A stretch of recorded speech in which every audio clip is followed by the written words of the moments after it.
యుద్ధం చేస్తామని చెప్పిండు పదే పదే. ఇంతకు ముందు తమ్ముడు భారత్ మాతాకి జై కొట్టాడంటే ఒక రకం మలుతురు, ఒక ఇద్దరు మలుతురు.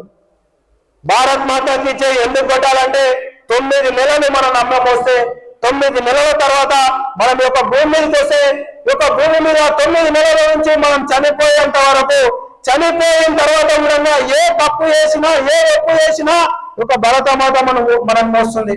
అందుకే భారత్ మాతాకి జై జై కొట్టాలని చెప్తారు.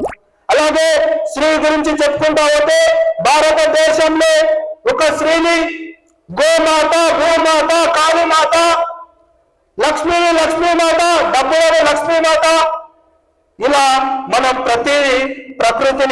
ప్రకృతితోని ఇట్లా ప్రతిదీ మనం స్త్రీతోని పోలుస్తా ఉన్నాం.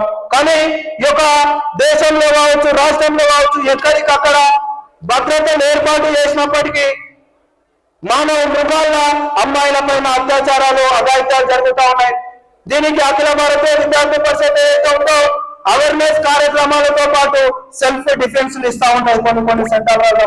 ఇక్కడ అంటే మన శంకర్పల్లిలో కావచ్చు, మన రంగారెడ్డి జిల్లాలో కావచ్చు కొంచెం తక్కువ జరుగుతూ ఉంటాయి. కాబట్టి రూరల్ హైదరాబాద్ కు దూరంగా ఉండేటటువంటి కరీంనగర్, ఖమ్మం, ములుగు జిల్లాలు ఏవైతే ఉన్నాయో ఇటువంటి జిల్లాలలో సెల్ఫ్ డిఫెన్స్ ప్రతి సంవత్సరం మిషన్ సాహసి పేరుతోని ఝాన్సీ రాణి జయంతి సందర్భంగా నీకు నువ్వే